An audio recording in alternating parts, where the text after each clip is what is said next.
Thank you, Mr. Acting Ambassador, for accepting this interview. This dialogue, exchange over the values of good neighborly relations within Europe and the European Union in particular, the importance of the intercultural dialogue within a state, within a country, within a society, but also between societies that may be divided by borders. We deem it relevant to discuss it considering North Macedonia's task to improve its, as anybody accession country's task to improve its neighborly relations within the region. Not reducing it to a single issue, of course. So in that context, I would like to first pose the question as to how important are the good neighborly relations within the region? We are aware that they are important on the European level, but is there something about the region that is specifically important and needs to pay attention to be paid to? And what are the accomplishments as well as the tasks still ahead that North Macedonia needs to fulfill in order to be able to say that the accession criteria at issue, the good neighborly relations, in particular with its EU partners, neighbors, has been fully met? What needs to be further done? I think to get a feeling what is expected, one should look back into the history of the European Union. The European Union started as a project on the Montane Union about regulating the use and production of coal, and this was relatively short after World War II. At the time, it was very clear to everybody that the relationship between countries was not always good in the past, but everybody was convinced that it was necessary to open up a new page in history. And I think this was the starting point of the European idea. Over the years, Europe has become obviously quite a bit more than it was in these days. And so the original idea sometimes may have been a little bit pushed to the side. And what is happening now in North Macedonia with its neighbors is just reminding us that this is the basis of the European idea, that we get along with our neighbors, although we might see our past from a different angle. And I think this is the way to proceed for everybody, and I think this is not a single issue for North Macedonia, but I think it's a quite normal thing for all countries in Europe. Yeah, thank you for your answer.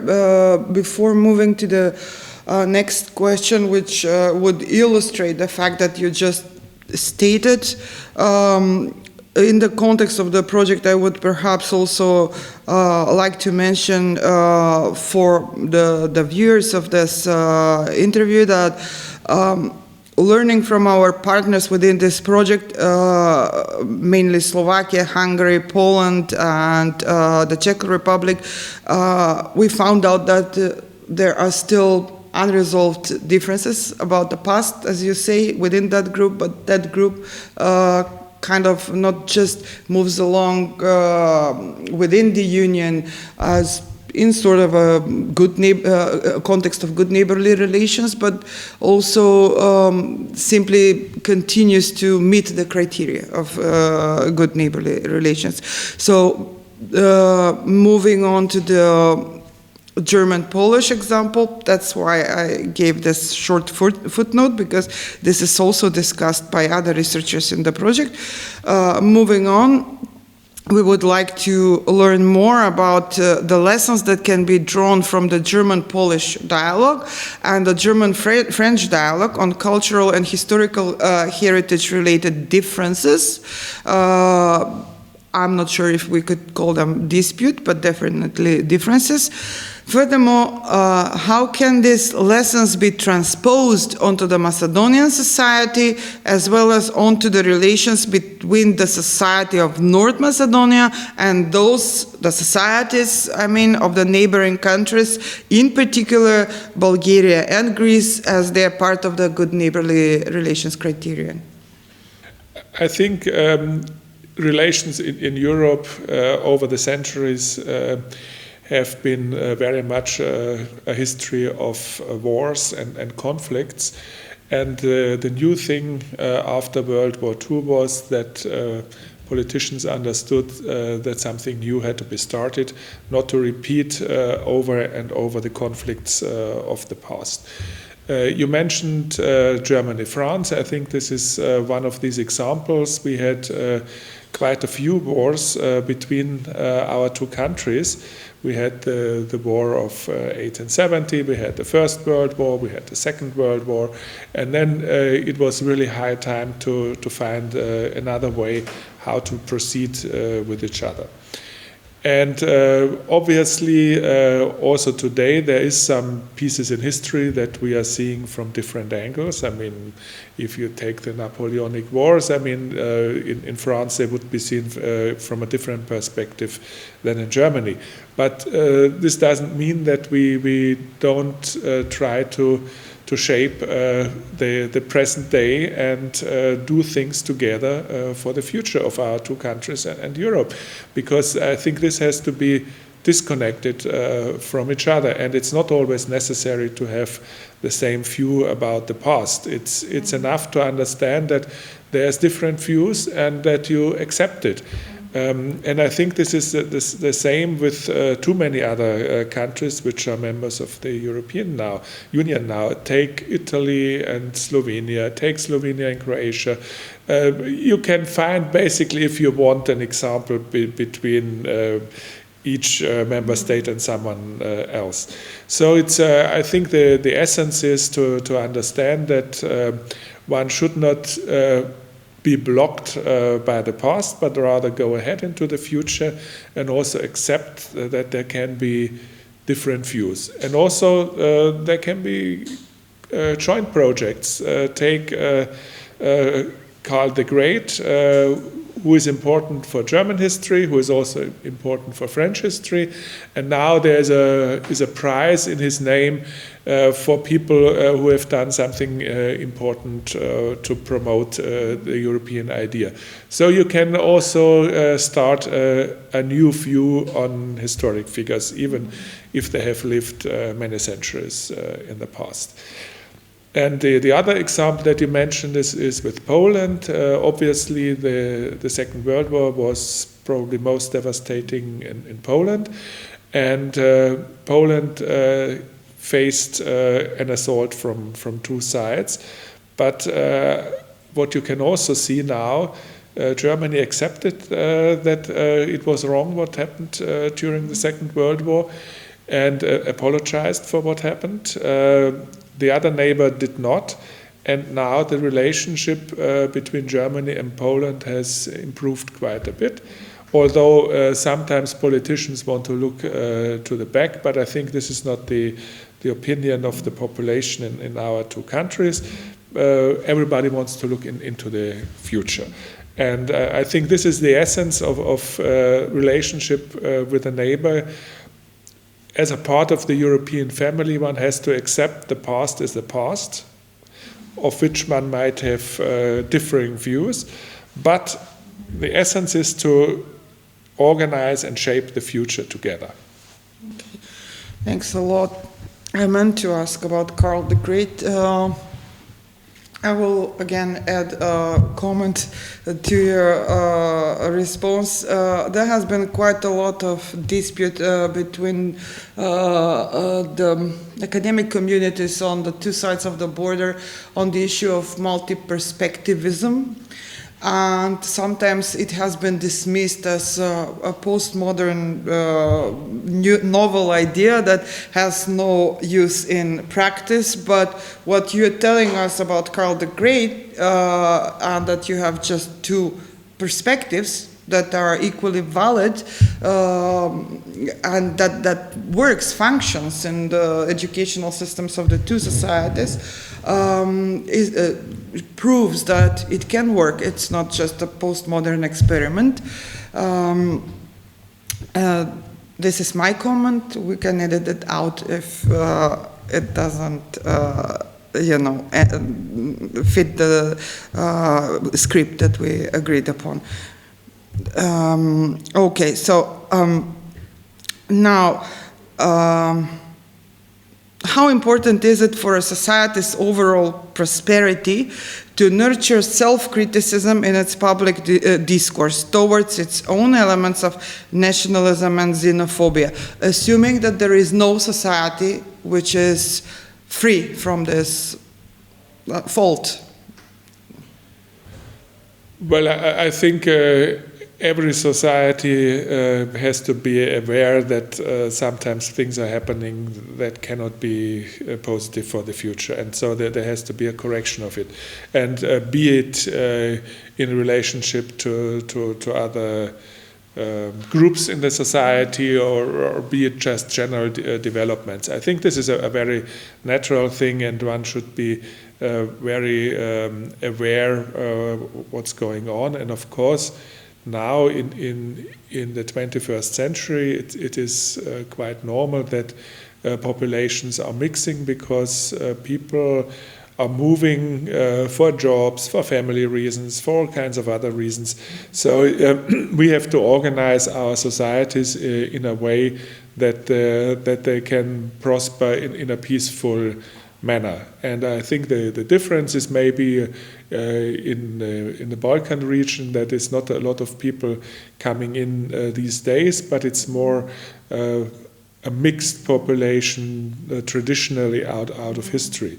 So it's a more defined group, but I think the task for all societies to have an eye on it and to make sure that people are living together in a way that's helpful for everybody. Do you have the impression that EU's credibility in terms of enlargement has been diminished in the country recently? And if so, what could be done to restore it? I can understand very well that there's a big frustration here in North Macedonia, because the path towards the European Union has been a very long one for the country, and it had significant interruptions, first because of the name dispute with Greece, and now because of some disputes with Bulgaria. Obviously, this is not how people expected it. Everybody wanted it to be quicker. At the same time, I think one has to understand that EU accession is a process that has certain rules which are not made exclusively for North Macedonia, but which have been set in the past and were valid for all other countries that have become a member of the Union so far. So it is not a specific thing just for this country, but it's a general set of rules. So at the end of the day, I think it's still the country, the society, and politics that have to make up their mind to say, okay, we do the necessary reforms to become a part of the European Union.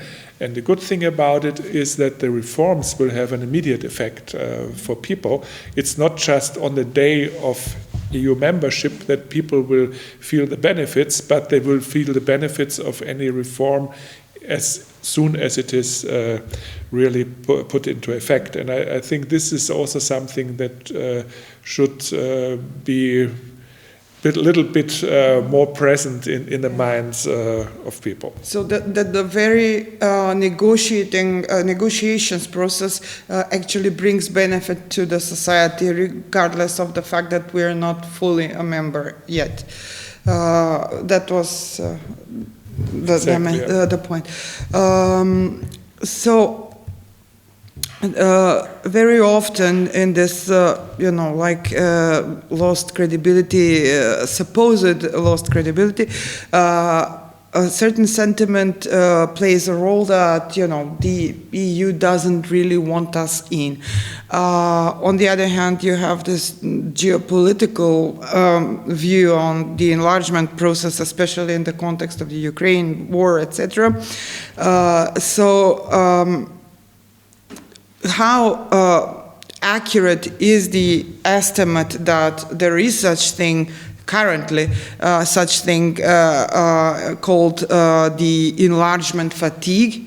Is the European Union actually, can the European Union actually allow itself what I would call the luxury of having this enlargement fatigue, considering the global geopolitical context?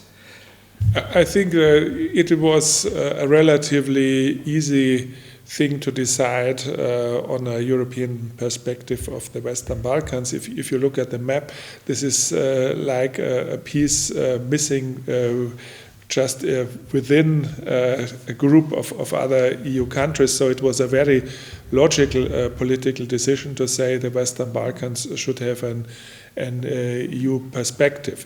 And politics is still committed to it. The other thing is what you're mentioning. Of course, I mean, like in this country, there's always some people who say, okay, I have a different view, I want to debate that. This is normal in all democracies. But the political will to continue with the EU accession of the Western Balkans is as it was when the decision was taken. So there's no change in that. The point, I think, what is frustrating people is more that the EU processes have their specifics, especially that on the way certain votes have to be taken, and these votes have to be taken anonymously. So this is, of course, a big hurdle, a hurdle that was also a big one for other countries who wanted to become EU members. If you ask your neighbors in Croatia or in Slovenia what issues they had, what they had to solve actually before they could become members, I think then you get an essence of what is realistic to expect. So what you mentioned was a unanimous EU position that was taken regarding our enlargement. I'm assuming you mean last summer. That decision is very often called in our society the so-called French proposal, but you are referring to it as the unanimous EU position. No, I was recalling more the principal decision in 2020 that we should open the negotiation talks.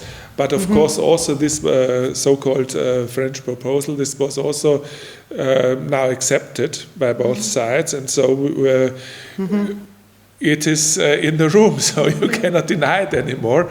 And I think it also has some advantages to it. For example, it already resolved the question of the Macedonian language, which was under debate before it, and it's not under debate anymore. So I think this is a success that has been achieved already. And now, of course, it's the question of the constitutional change, and this is obviously a decision of Macedonian politics, and as I understand, this opportunity will be used also to be more comprehensive in general what groups are in the constitution. I mean, some of the neighboring states like Croatia or Kosovo, they have a very comprehensive text in their constitution, and this is also, I think, something that's debated at the moment. Okay. Thank you for that answer. And finally, do you have a message for the civil society, the media, the more general public, and the institutions of North Macedonia concerning the EU accession process that you wish to share as perhaps the key value and the political priority deserving our pressing attention? I would say I feel that people want things to move quickly. And so it makes a lot of sense to do things that have an immediate positive effect for everybody relatively soon. I mean, there's very simple things like what also has been done to a huge extent, for example, aligning the customs system. If you align the customs system with the EU, it means that all companies here, be it Macedonian, be it foreign companies, have a very easy life here, and they will prosper, which will be beneficial for everybody working in these companies and for the whole state. This is a very simple example, but there's also a lot of other things you can think about, and this should be really in the focus to have to close chapters quickly, and then in the end, obviously, there will be a few things that will be politically more difficult. At least the expectation is like this. For example, rule of law, fight of corruption, which seems to be something that's politically difficult to solve, and this is very likely not to be solved within a year, for example. But if it was, I think people would be very happy to see it. Okay, so yeah, that was my final question. So thank you so much for this conversation. Unless you have anything to add, we can... The only thing I would like to add is I think the country should stay optimistic and say, okay, do we want to be part of the European Union? Because anyhow, parts of our families are already working in some of these countries, and if we want them, let's make it happen. And this should be a project of everybody, no matter what party you are in and no matter what ethnicity you are in.